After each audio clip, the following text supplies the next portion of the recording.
നമസ്കാരം സാർ. നമസ്കാരം സാർ, നമ്മുടെ നേമത്തെ CPM-ൻ്റെ സ്ഥാനാർത്ഥി പൊതുവിദ്യാഭ്യാസ മന്ത്രി വി ശിവൻകുട്ടി ആകെ പുലിവാലി പിടിച്ചിരിക്കുകയാണ്.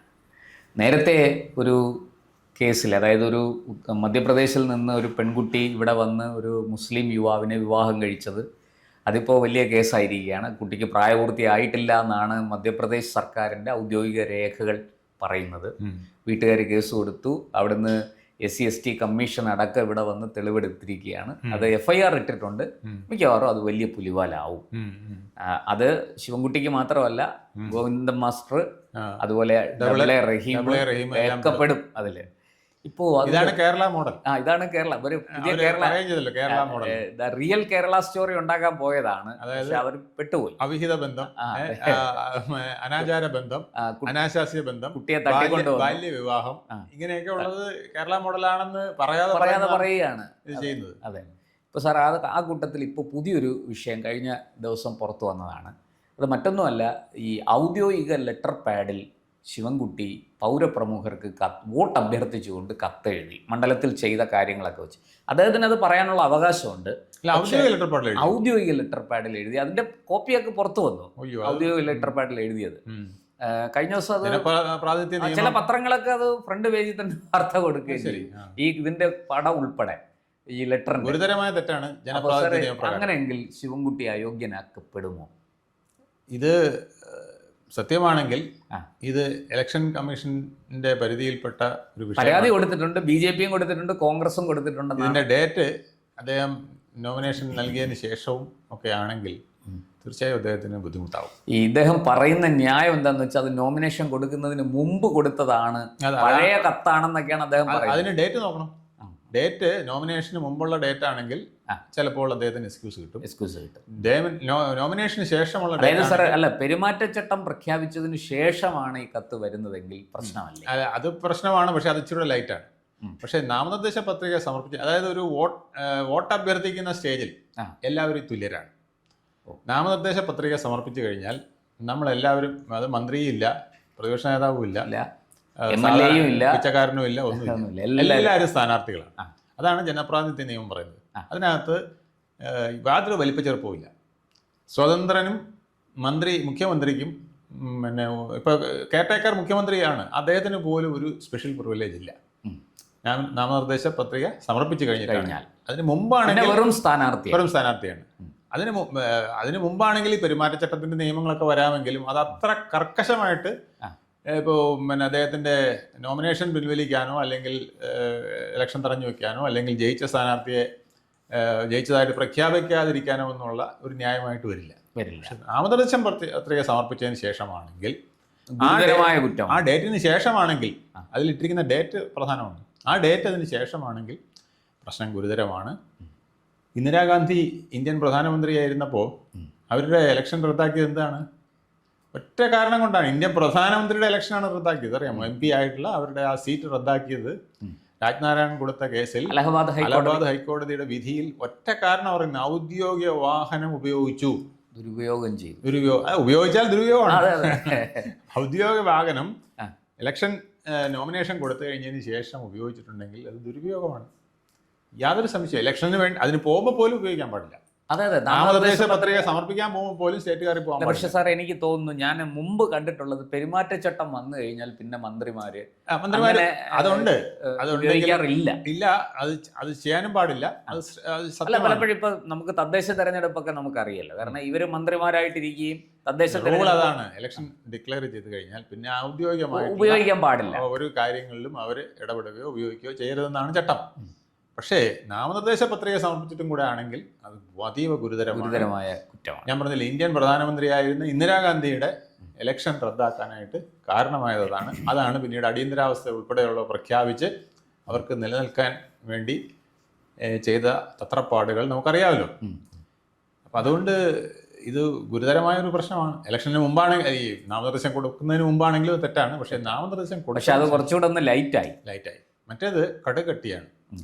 ഈ പലർക്കും അറിഞ്ഞുകൂടാത്ത ഇതാണ്, ഇലക്ഷൻ കമ്മീഷന്റെ അധികാരം ഇവർക്ക് ആർക്കും അറിയില്ല. പട്ടാളത്തിനെ വിളിക്കാൻ അധികാരമുണ്ട്. നമ്മുടെ പ്രധാനമന്ത്രി ഒന്നും പറയണ്ട, അല്ലെങ്കിൽ പ്രസിഡന്റ് ഒന്നും അനുവാദം. ഇലക്ഷൻ ഡിക്ലെയർ ചെയ്ത് കഴിഞ്ഞാൽ ഇലക്ഷൻ കമ്മീഷനാണ് നിശ്ചയിക്കുന്നത്. എനിക്കൊരു 4 ബറ്റാലിയൻ പട്ടാളത്തിനെ വേണം, നേമത്തിറക്കാനാണ്, അല്ലെങ്കിൽ ധർമ്മടത്തിറക്കാനാണ്, അല്ലെങ്കിൽ കൽക്കട്ടയിൽ ഇറക്കാനാണ് എന്ന് പറഞ്ഞാൽ നോ ഒബ്ജക്ഷൻ കൊടുത്തിരിക്കണം. ബംഗാളിൽ ഏതാണ്ട് അങ്ങനെയാണ്. ബംഗാളിൽ കേന്ദ്രസേന ഇറങ്ങിയിരിക്കുക. ഇറങ്ങും. കേന്ദ്രസേനയല്ല, പട്ടാളത്തിനെ വിളിക്കാമെന്നേ. ഇലക്ഷൻ കമ്മീഷന്റെ ജോലി എന്ന് പറഞ്ഞാൽ ഇലക്ഷൻ ന്യായവും നീതിയുക്തവുമായിട്ട് ജനങ്ങൾക്ക് സമാധാനമായി പോളിംഗ് ബൂത്തിൽ പോകാനുള്ള സൗകര്യം ഒരുക്കുക എന്നുള്ളത് ഇലക്ഷൻ കമ്മീഷണറുടെ ജോലിയാണ്. ആ ഇലക്ഷൻ കമ്മീഷണർക്ക് ഏത് മിഷനറിയും ഉപയോഗിക്കാം. പക്ഷെ ഇത് ആരും ഉപയോഗിച്ചിരുന്നില്ല. ശേഷമാണ് ഇത് കണ്ടുപിടിച്ചത്. അദ്ദേഹം പറഞ്ഞ് എനിക്ക് ഒരു പുതിയ നിയമവും വേണ്ട. 1951 നമ്മുടെ മഹാന്മാരായ ഭരണഘടനാ ശില്പികൾ ഇലക്ഷൻ കമ്മീഷന് ചില അധികാരങ്ങൾ തന്നിട്ടുണ്ട്. ആ അധികാരം എന്ന് പറയുന്നത് ധാരാളം മതി. ഒന്നാം തരം റഫറി ആയിട്ട് എനിക്ക് ഫിസിലടിച്ച് ആരെയും നിർത്താം, ഏത് മുഖ്യമന്ത്രിയെ നിർത്താം, ഏത് പ്രധാനമന്ത്രിയെ നിർത്താം, ഒറ്റ ഫിസിലിൽ നിർത്താം. ഇനി ഏത് ചീഫ് സെക്രട്ടറിയെ നിർത്താം, ഏത് ക്യാബിനറ്റ് സെക്രട്ടറിയെ നിർത്താം. സാർ നമുക്ക് അതാണ് അതിന്റെ. അപ്പൊ ഇതിലേക്ക് തിരിച്ചു വന്നാൽ ഞാൻ ഇതിന്റെ പറയാൻ കാര്യം എന്ന് പറയുമ്പോൾ ഇതിന്റെ കാഠിന്യം അറിയാൻ വേണ്ടിയാണ് പറഞ്ഞത്. ഇതിൽ നിന്ന് വ്യക്തമാകുന്നത് ചരിത്രത്തിൽ നിന്ന് കൂടെ നമ്മൾ പഠിക്കണമല്ലോ കാര്യം. ഇതാണ് അതിന്റെ സത്യാവസ്ഥ. ഒരു പ്രധാനമന്ത്രിക്ക് ചെയ്യാൻ പറ്റില്ലെങ്കിൽ പിന്നെ ശിവൻകുട്ടിക്ക്, പിന്നെ നമ്മുടെ കേരളത്തിലെ കൊച്ചു കേരളത്തിലെ ഒരു മന്ത്രിക്ക് അങ്ങനെ ചെയ്യാൻ പറ്റില്ല. ഇലക്ഷൻ ഡിക്ലെയർ ചെയ്തിട്ടാണെങ്കിൽ വളരെ ഗുരുതരമാണ്. ഇലക്ഷൻ നാമനിർദ്ദേശ പത്രിക കൊടുത്തിട്ടാണെങ്കിൽ ശേഷമാണെങ്കിൽ അത് വളരെ ഗുരുതരമായ കുറ്റമാണ്. ഇലക്ഷൻ നിലവിൽ വന്നതിന് ശേഷവും അത് തെറ്റ് തന്നെയാണ്. കൃത്യമായ നടപടി ഉണ്ടാകാൻ സാധ്യതയുണ്ട്. അത് ഇനി വരുന്ന ദിവസങ്ങളിൽ സാർ അവിടെ നമുക്ക് നിയമത്തെ കുറിച്ച് കൂടെ ഈ ഒരു പശ്ചാത്തലത്തിൽ CPM ഒന്ന് വല്ലാതെ ഈ ഒരു പശ്ചാത്തലത്തിൽ ഞാൻ പറയുന്നത് നിയമത്ത് ശിവൻകുട്ടി അടക്കമുള്ളവർ വിരളി കൊണ്ടിരിക്കുന്നു എന്നുള്ളതാണ് കാണിക്കുന്നത്. ഞാൻ അവിടുന്ന് കിട്ടിയ ഒരു റിപ്പോർട്ട് അങ്ങയുടെ ശ്രദ്ധയിൽപ്പെടുത്താം. അവർ ഈ രാജീവിനെതിരെ അപരന്മാരെ നിർത്തിയിട്ടുണ്ട്. പിന്നെ താമര ചിഹ്നത്തിനോട് രൂപസാദൃശ്യം വരുന്ന ചില ചിഹ്നങ്ങളും അവർ കൊണ്ടുവരാൻ ശ്രമിച്ചു. പക്ഷെ അതൊക്കെ BJP-കാർ പരാതി കൊടുത്ത് അതിനെയൊക്കെ മാറ്റിച്ചു. പക്ഷെ ഈ അപരന്മാരെ മാറ്റിക്കാൻ സാധിച്ചില്ല. അതിനുള്ള നിയമം ഇപ്പോൾ ഇല്ല. അപ്പോൾ ഈ ഡമ്മി സ്ഥാനാർത്ഥിയെ പോലും ആ ഒരു പേരിലാണ് CPM നിർത്തിയിരിക്കുന്നത് എന്നാണ് കിട്ടുന്ന വിവരം. മാത്രമല്ല മണ്ഡലത്തിൽ നിന്ന് ലഭിക്കുന്ന റിപ്പോർട്ട് കോൺഗ്രസ് അവിടെ സംഘടനാപരമായിട്ട് വളരെ ദുർബലമാണ്. കെ മുരളീധരൻ്റെ അത്രയും വലിയൊരു ഫിഗർ അല്ല ശബരിനാഥൻ. അത്ര വോട്ട് കിട്ടില്ല. അതുകൊണ്ട് തന്നെ ശിവൻകുട്ടി വലിയ അങ്കലാപ്പിലാണെന്നാണ് പറയുന്നത്. കാരണം അദ്ദേഹത്തിന് ആകെ കിളി പോയ ഒരു അവസ്ഥയിലാണ്. ശബരിനാഥല്ല, ശിവൻകുട്ടിക്കും അദ്ദേഹം പിടിച്ച വോട്ട് പിടിക്കാൻ കഴിയില്ല. അതാണ് ഇപ്പോഴത്തെ സിറ്റുവേഷൻ. കാരണം ആന്റി ഇൻകംബൻസി എന്ന് പറയുന്നത് അത്ര വലിയ ശക്തമാണ്. ഭരണവിരുദ്ധ വികാരം, അതിപ്പോൾ ഭരണവിരുദ്ധ വികാരം എന്ന് പറയുന്നതിനേക്കാൾ ജനവിരുദ്ധ ഭരണവികാരം എന്നാണ് ഞാൻ പറയാൻ ആഗ്രഹിക്കുന്നത്. കാരണം ഭരണവിരുദ്ധ വികാരം എന്ന് പറഞ്ഞാൽ കുറച്ചുകൂടെ ലൈറ്റാണ്.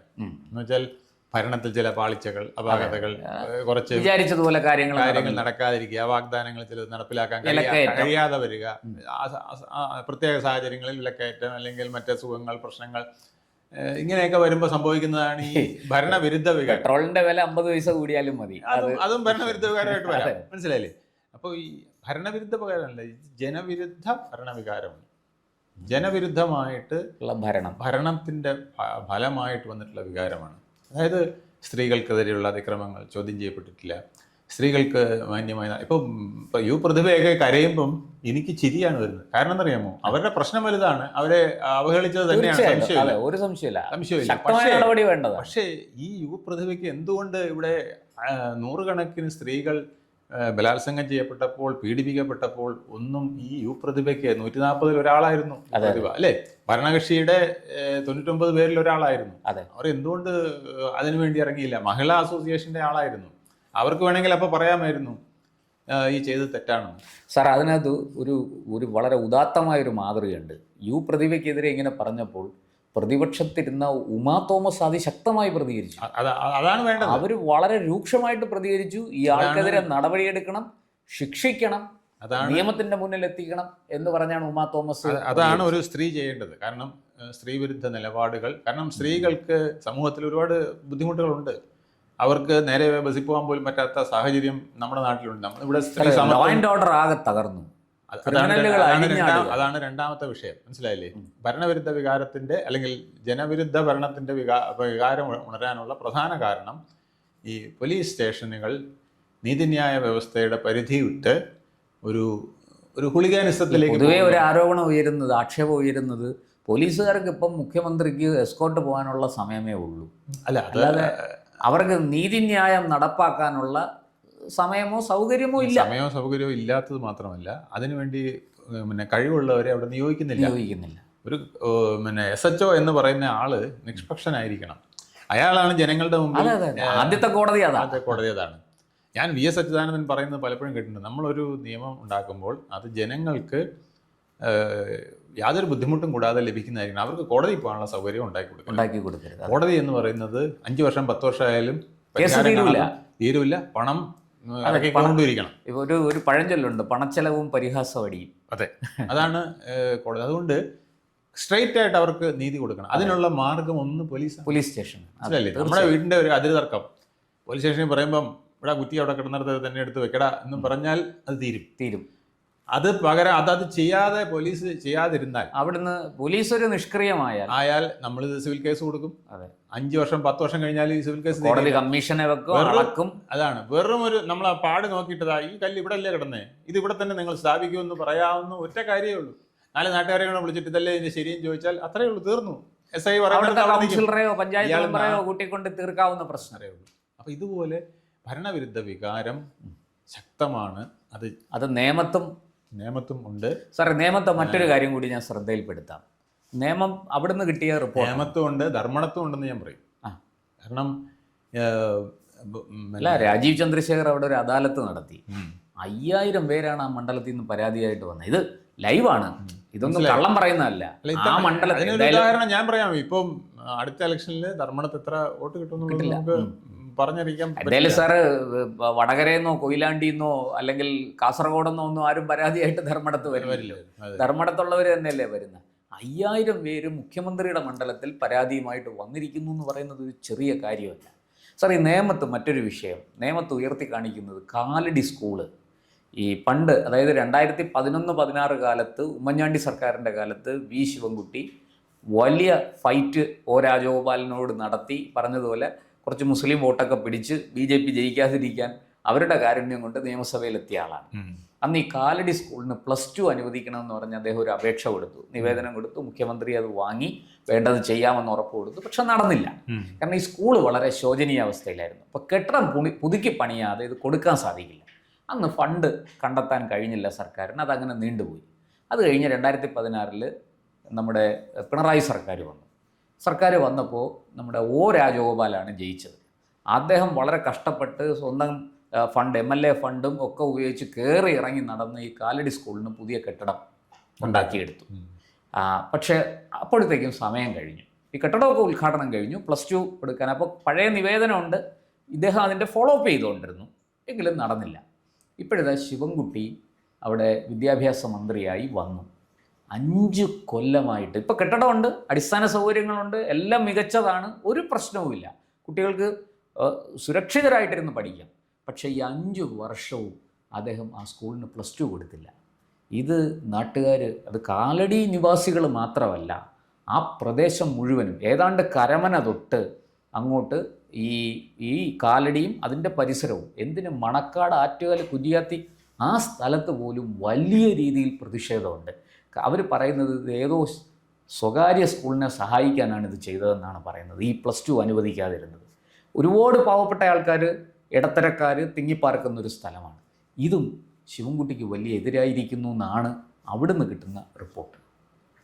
സാറ് പറഞ്ഞതുപോലെ ഭരണവിരുദ്ധ വികാരവും ഈ കൂനിന്മേൽ കുരു എന്ന് പറഞ്ഞതുപോലെ ഈ പെരുമാറ്റച്ചട്ട ലംഘനവും, പിന്നെ ഒപ്പം ഒരു പോക്സോ കേസ് വരാനുള്ള സാധ്യതയുണ്ട്. കാരണം അത് പ്രായപൂർത്തിയായിട്ടില്ലെങ്കിൽ വകുപ്പ് പോക്സോയാണ്. ഇതെല്ലാം കൂടെ വരുമ്പോൾ നമുക്ക് ഒറ്റ വാക്കിൽ നിയമത്ത് ആര് ജയിക്കും എന്ന് പറഞ്ഞു നിർത്താൻ കഴിയും സാർ. ഇതൊന്നും വേണ്ട, ഇതൊന്നും ഇല്ലെങ്കിൽ പോലും രാജീവ് ചന്ദ്രശേഖറും ശിവൻകുട്ടിയും നമ്മുടെ ശബരിനാഥും മത്സരിക്കുമ്പോൾ അവിടെ 3 പേരെയും ജഡ്ജ് ചെയ്ത് ജനങ്ങൾക്ക് തീരുമാനിക്കാവുന്നുള്ളതേ ഉള്ളൂ. എന്നെ സംബന്ധിച്ചിടത്തോളം നമ്മുടെ ഇന്ത്യ മഹാരാജ്യത്തിന് വളരെ മുതൽക്കൂട്ടായിട്ടുള്ള ഒരുപാട് സേവനങ്ങൾ നടത്തിയിട്ടുള്ള ആളാണ് രാജീവ് ചന്ദ്രശേഖർ. അത് മനസ്സിലാക്കാൻ കഴിവുള്ള ജനങ്ങളാണ് നിയമത്തുള്ളത്. ശിവൻകുട്ടി മോശമെന്ന് ഞാൻ പറയുന്നില്ല, പക്ഷേ ശിവൻകുട്ടി ചെയ്തിട്ടുള്ള കാര്യങ്ങളെക്കാൾ വലിയ കാര്യങ്ങൾ ചെയ്തിട്ടുള്ള ഒരാളെ അവർ തിരഞ്ഞെടുക്കുമോ കമ്പയറബിൾ അല്ല, രണ്ടുപേരും തമ്മിൽ താരതമ്യം ചെയ്യാൻ പറ്റും. കമ്പയറബിൾ അല്ല. അവരുടെ വ്യക്തിത്വത്തിൻ്റെ കാര്യത്തിലായാലും അവരുടെ എബിലിറ്റിയുടെ കാര്യത്തിലായാലും അവരുടെ കോൺട്രിബ്യൂഷൻ്റെ കാര്യത്തിലായാലും അവർ രണ്ടുപേരും രണ്ട് ധ്രുവങ്ങളിൽ നിൽക്കുന്നവരാണ്. അപ്പോൾ പിന്നെ നമ്മൾ ആരെ തിരഞ്ഞെടുക്കും എന്നുള്ളത് ജനങ്ങൾക്ക് വിട്ടുകൊടുക്കുക എന്നുള്ളത് മാത്രമേ ഉള്ളൂ. പക്ഷേ ജനങ്ങൾ ഇതെല്ലാം വളരെ ആലോചിച്ച് ചെയ്യുന്നവരാണ് നമ്മുടെ ആൾക്കാർ. അവർ പാർട്ടിയുടെ മുഴുവൻ മിഷണറിയും ഇറങ്ങി വർക്ക് ചെയ്യുകയാണ് ശിവൻകുട്ടിക്ക് വേണ്ടി. അതെ, അതുകൊണ്ട് മാത്രം കാര്യമില്ല. കാരണം ഏത് മിഷണറി ഇറങ്ങിയാലും എൻ്റെ മനസ്സിൽ ഒരു കാര്യമുള്ളത് മാറാൻ വഴിയില്ല. പിന്നെ നമുക്ക് ചെയ്യാൻ കഴിയുന്നത് കുറച്ച് വർഗീയ വിദ്വേഷങ്ങൾ ഇറക്കി വിടുക. അത് നന്നായിട്ട് ചെയ്യുന്നുണ്ട്. അതെ, അങ്ങനെയൊക്കെ കുറെ വോട്ടുകൾ മാറ്റിത്തിരിക്കാൻ ഇപ്പം അയാളുടെ എബിലിറ്റിയേക്കാൾ കൂടുതൽ അയാളുടെ വർഗീയതയാണ്, അയാളെ വർഗീയമായിട്ട് ഞാൻ എതിർക്കുന്നു എന്ന് ചിന്തിക്കുന്ന കുറേ പേരുണ്ട്. അവരെ പിന്നെ രക്ഷയില്ല. ഞാൻ പറഞ്ഞില്ലേ, മലപ്പുറത്ത് ഡോക്ടർ അബ്ദുൽ സലാം എന്ന് പറഞ്ഞ കാൻഡിഡേറ്റിനെ നിർത്തിയിട്ട് അവരെ തോൽപ്പിച്ചവരാണ് നമ്മുടെ ഇവിടുത്തെ. അപ്പോൾ എന്നിട്ട് മുസ്ലിമിന് സ്ഥാനം കിട്ടുന്നില്ല എന്ന് മറുപടി കൂട്ടുകയും ചെയ്യും ഒരു MP ആയിട്ട്. സാറേ, എൻ്റെ അഭിപ്രായത്തിൽ അദ്ദേഹമാണ് ലോക്സഭയിൽ പോകാൻ കേരളത്തിൽ നിന്ന് ഈ 20 മണ്ഡലത്തിൽ ഏറ്റവും യോഗ്യൻ. കാരണം അത് മാത്രമല്ലേ, കാലിക്കറ്റ് യൂണിവേഴ്സിറ്റിയുടെ VC ആയിരിക്കുമ്പോൾ അദ്ദേഹം ആ ഒരു ആ മലബാറിലെ മുഴുവൻ കുട്ടികൾക്കും, മുസ്ലിങ്ങൾക്ക് മാത്രമല്ല മുഴുവൻ കുട്ടികൾക്കും ഏറ്റവും സേവനങ്ങൾ നൽകിയ ഒരാള്, ഏറ്റവും വലിയൊരു ഗുരുനാഥനെ പോലെ കാണുന്ന ഒരാള്, മാതൃകാ പുരുഷൻ. അദ്ദേഹത്തിന് വർഗീയമായിട്ട് മുസ്ലിങ്ങൾ ഭൂരിപക്ഷമുള്ള ഒരു മണ്ഡലത്തിൽ തോൽപ്പിച്ചു. എന്നിട്ട് പറയുകയാണ് BJP ഞങ്ങൾക്ക് ഞങ്ങളുടെ സ്ഥാനാർത്ഥിയെ നിർത്തുന്നില്ല, മുസ്ലിം MP ഇല്ല. അപ്പം മുസ്ലിം MP ഉണ്ടാകാൻ വേണ്ടിയിട്ടാണ് അവിടെ ഒരു സ്ഥാനാർത്ഥി നിർത്തിയത്. അതുപോലും വിജയിക്കാൻ കഴിയുന്നില്ല. അപ്പം വർഗീയത ചിലപ്പം കുറച്ച് നടന്നേക്കും, പക്ഷെ അത് പഴയതുപോലെ ബാക്ക് ഫയർ ചെയ്യാൻ സാധ്യത കൂടുതലാണ്. കാരണം നമ്മൾ ഇപ്പം കേരളത്തിൽ കാണുന്ന ഒരു പ്രത്യേകത അതാണ്, എത്രത്തോളം വർഗീയത പറയുമോ അത്രത്തോളം മറ്റേ സൈഡിലും വർഗീയത കൂടുകയാണ്. എന്തുകൊണ്ട് ശക്തമായിട്ട് സംഭവിക്കും? എന്തുകൊണ്ട് ഇന്ത്യയിൽ ഹിന്ദുത്വ എന്ന വാക്കിന് വില വന്നു? കഴിഞ്ഞ ഒരു 70 വർഷമായിട്ട് ആ വാക്കിനെ ചവിട്ടി മെതിക്കാൻ പലരും ശ്രമിച്ചു. അതിന് സെക്യുലറിസം എന്ന ഒരു മുഖം മൂടി ഉപയോഗിച്ചു എന്നുള്ളത് കൊണ്ട് മാത്രമാണ് ഹിന്ദുയിസം. കോൺഗ്രസ് തന്നെയാണ് അതിന്റെ ഏറ്റവും വലിയ. അതാണ് ഞാൻ പറഞ്ഞത്. ഷബാനോ കേസ് മുതൽ ഇങ്ങോട്ട് വന്ന കാര്യങ്ങൾ, രാജീവ് ഗാന്ധി നടത്തിയ കാര്യങ്ങൾ തുടങ്ങി വന്നതാണ് ഈ ഹിന്ദുത്വം. അല്ലാതെ വേറെ ആരും ഉണ്ടാക്കിയതല്ല. ആകാശത്തുനിന്ന് പൊട്ടി വീണത്. ഇത് ഹിന്ദുക്കൾ ഉണ്ടാക്കിയ ഒരു ഹിന്ദുത്വം അല്ല. മനസ്സിലായില്ലേ? ഇത് കാലത്തിന്റെ കാവ്യനീതി എന്ന് പറയാം. ചില കാര്യങ്ങൾ നമ്മൾ ചെയ്യുമ്പം അതിന് തുല്യവും വിപരീതവുമായ തിരിച്ചടി വരും. ഞാൻ താങ്കളെ ന്യൂട്ടന്റെ തിയറി പോലെ പ്രകൃതിയിലുണ്ടല്ലോ, പ്രകൃതിയിലുണ്ട്, അത് വളരെയധികം ഉണ്ട്. ഞാനിവിടെ ഒരു നിശ്വസിക്കുമ്പോൾ കാർബൺ ഡൈ ഓക്സൈഡ് പുറത്തേക്ക് വിടുമ്പോൾ അത് ഒരു സസ്യത്തിന് ശ്വാസമാവുകയും അതെനിക്ക് ഓക്സിജൻ തരികയും ചെയ്യും. ആ ഓക്സിജൻ വീണ്ടും ഞാൻ ശ്വസിക്കുന്നു, തിരിച്ച് കാർബൺ ഡൈ ഓക്സൈഡ്. ഈ പ്രക്രിയ ഇങ്ങനെ നടന്നുകൊണ്ടിരിക്കുകയാണ്. ഇതെല്ലാത്തിലും ഉണ്ട്. ഒരു തീപ്പെട്ടി ഞാനിങ്ങനെ കത്തിക്കുമ്പോൾ ആ തീപ്പെട്ടി കത്തിക്കുമ്പോൾ ഇവിടുത്തെ വായു ചൂടായി ഇതങ്ങ് മാറും.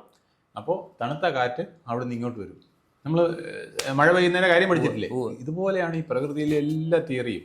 അത് നമ്മൾ എന്ത് ചെയ്യുന്നോ, നമ്മൾ നല്ലത് ചെയ്താൽ തിന്മ ഇങ്ങനെ വന്ന് നിറഞ്ഞാൽ പോലും അവസാനം എവിടെന്നെങ്കിലും ഒരു നന്മ വന്ന് ഇതിനെ കട്ടനിട്ടിട്ട് നമ്മളെ ജയിപ്പിച്ച് ജയിക്കും. അതുകൊണ്ട് നല്ലത് ചെയ്യുന്നവരെ ജയിക്കും. അന്തിമ വിജയം അവർക്കേ വരുള്ളൂ. അത് നമുക്ക് ഈ ഇലക്ഷനിൽ കേരളത്തിലെ പല മണ്ഡലങ്ങളിലും, ഒരു മണ്ഡലങ്ങളില്ല 140 പല മണ്ഡലങ്ങളിലും നിങ്ങൾക്ക് കാണാം. തീർച്ചയായിട്ടും നേമത്ത് മാത്രമല്ല, പല മണ്ഡലങ്ങളിലും നിങ്ങളത് കാണും. വളരെ നന്ദി സർ. കൂടുതൽ വാർത്തകളും വിശേഷങ്ങളും നേരിട്ട് ലഭിക്കാൻ ജനങ്ങളിൽ നിന്ന് ജനങ്ങളിലേക്ക് ജനഭൂമി ന്യൂസ് സബ്സ്ക്രൈബ് ചെയ്യൂ. ബെൽ ബട്ടൺ അമർത്താനും മറക്കരുത്.